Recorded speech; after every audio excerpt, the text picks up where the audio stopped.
Next up, the Carson Newman baseball coach from 1985 to 2000, it's Gary Rundles.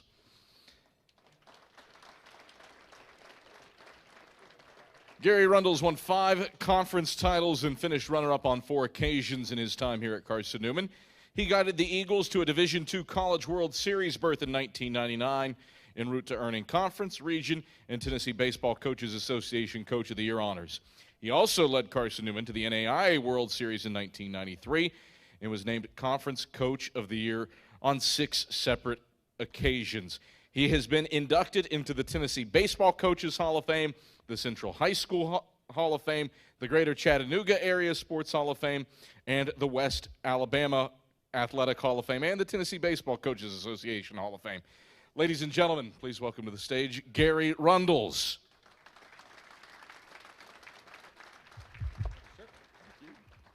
Congratulations. That's a lot of Hall of Fames. Halls of Fame. Gary, what makes this one unique and special for you? Well, Carson Newman has always been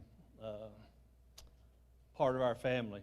My father-in-law went here. I mean, his family started there. My wife went here. I went here. It's just it's very special in ways I guess I can't put words into, but you know, a Hall of Fame for a coach is because he had a lot of good players. And I've been blessed over the years to coach a lot of great guys.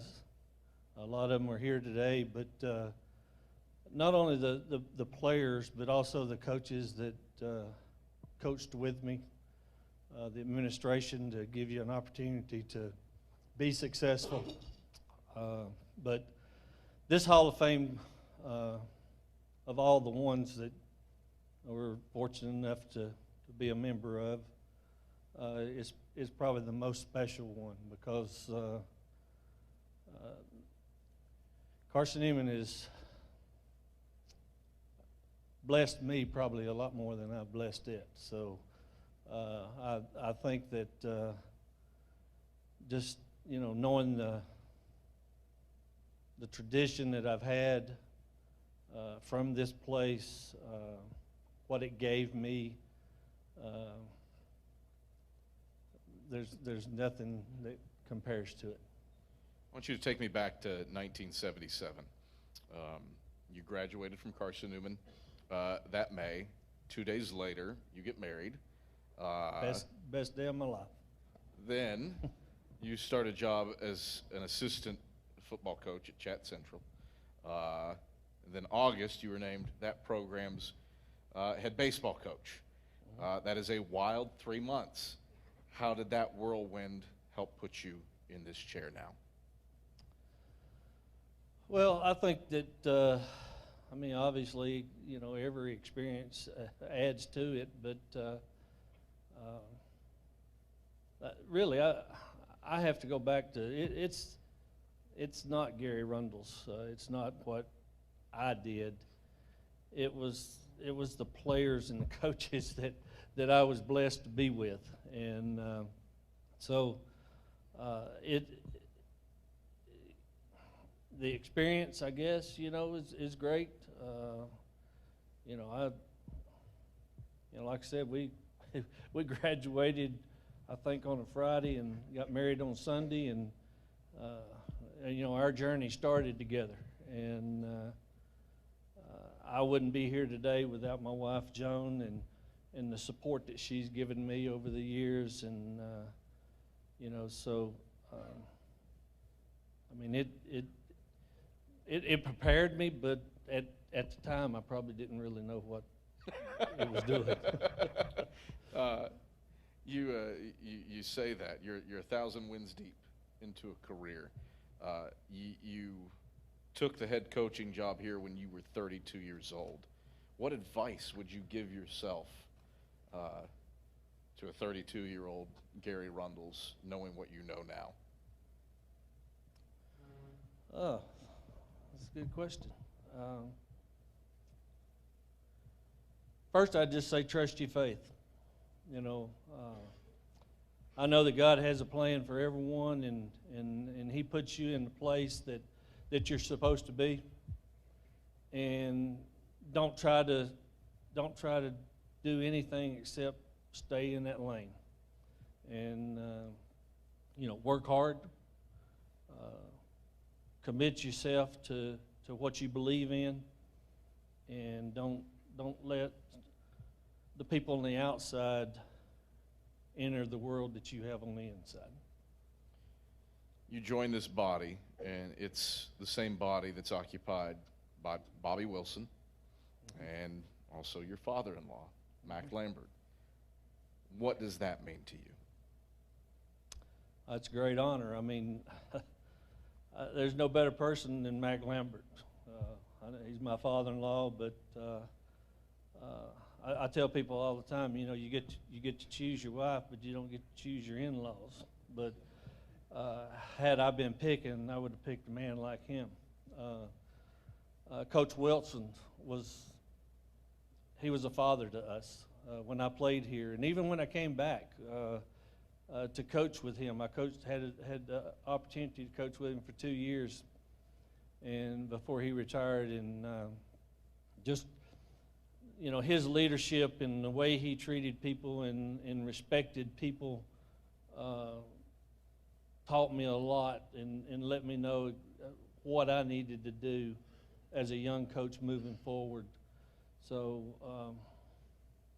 I'm very humbled and blessed to be able to share this part of their lives with them together. Two teams make World Series in your time here. When did you sense that 93 and 99 were going to be special seasons? Well,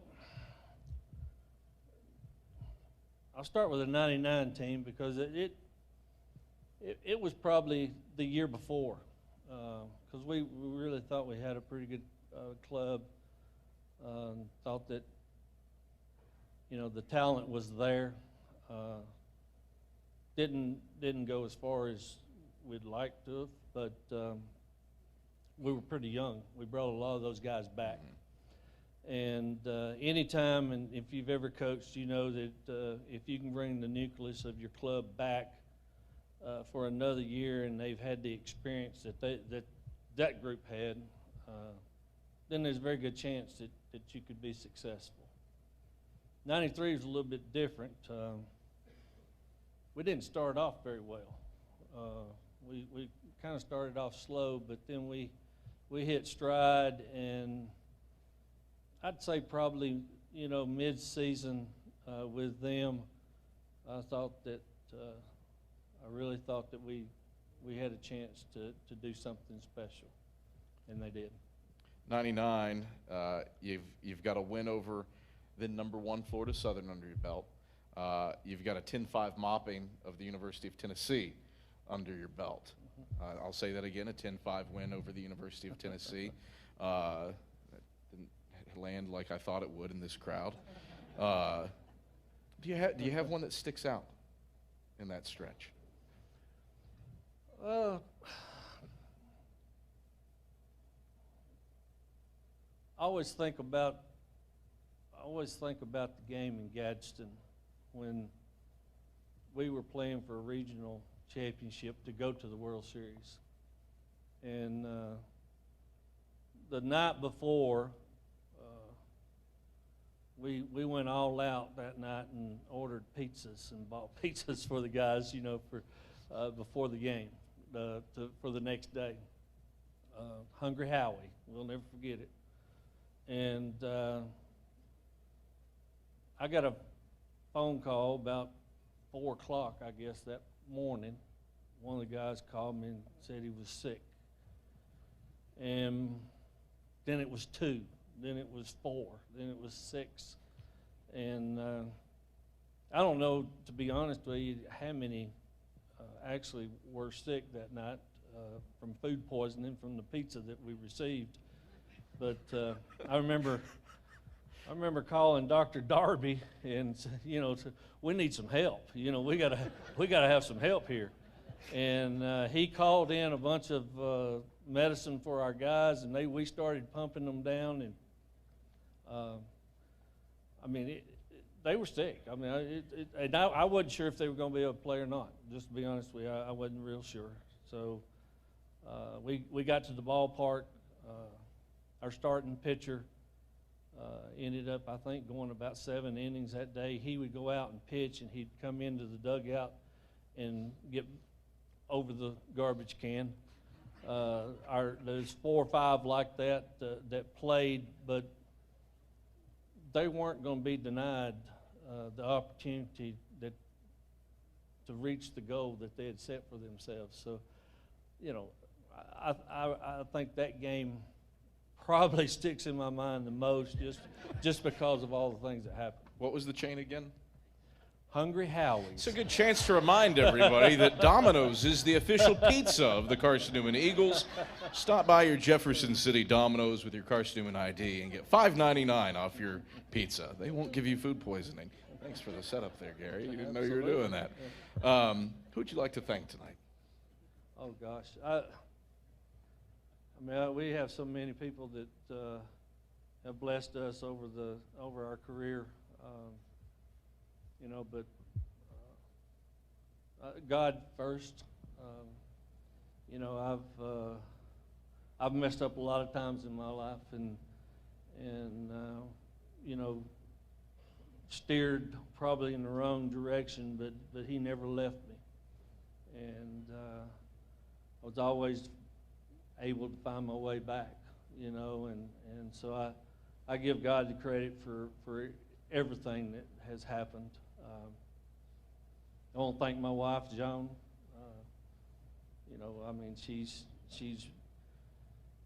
She's gone through a lot just to be a coach's wife. She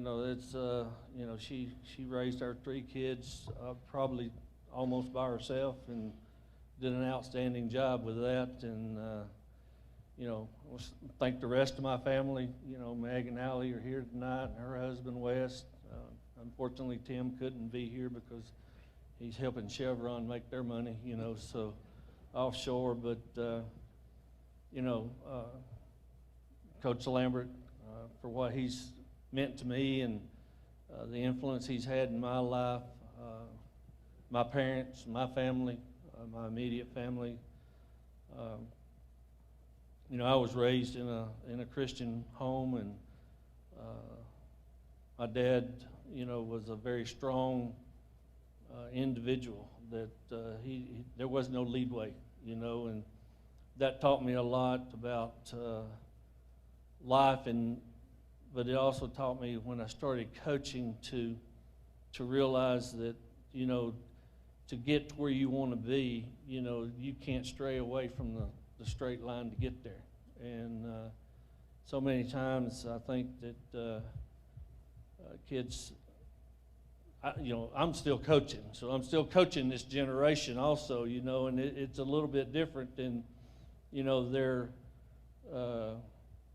their passion and their love and the desire that they have to play the game like a lot of these people that are older did is different, just because of the things they have. But,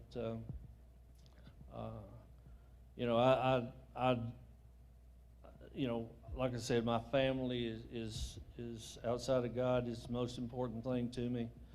And, I got Alan and June Silver,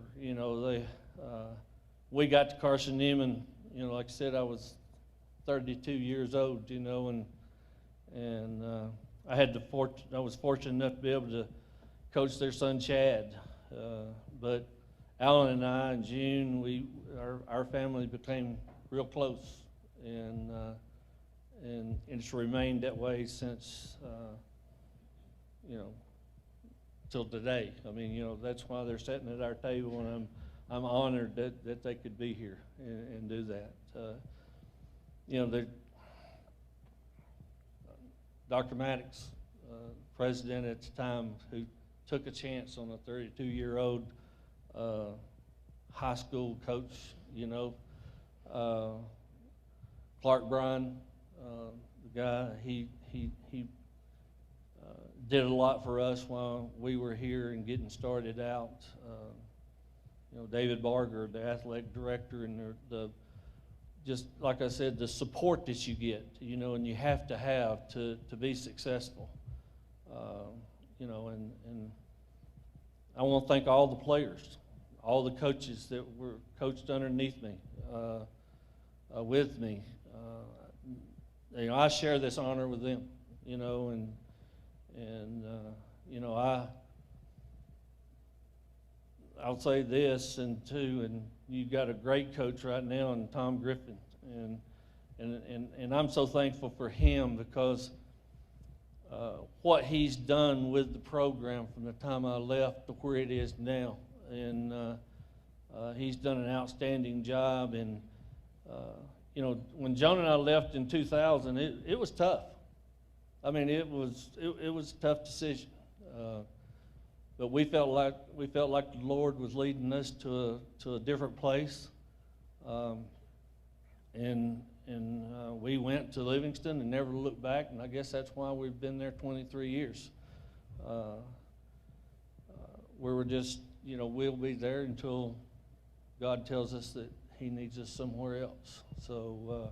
But I want to thank those people, you know, the coaches that I had the opportunity to coach with here from all the sports, and you know, just you know, they had a great influence in my life. You know, and I got to watch them every day. Coach Sparks, you know, this hadn't been mentioned, but Coach Sparks is actually the coach that signed me to come to Carson Newman to play football and baseball. So. And then he gave me the opportunity when he was the athletic director to come back and coach. So, you know, so many people, I hate using names like that because I always leave somebody out, but, you know, we've just been blessed to be here. Gary Rundles, you got to believe you're a Carson Newman Hall of Famer. What's that mean to you?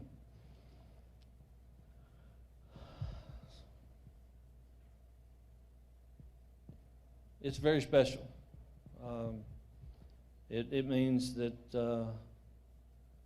that somewhere down the line that maybe that we have, and when I say we, I say John and myself, because we're in this together. We've had the opportunity to maybe make a difference in somebody's life, you know, and we know that even a lot of people in this room, in this community, and in Carson Newman back years ago when we were students here, they made a difference in our lives. And so to be a part of the Hall of Fame, it's a humbling but very proud honor. Ladies and gentlemen, Gary Rundles.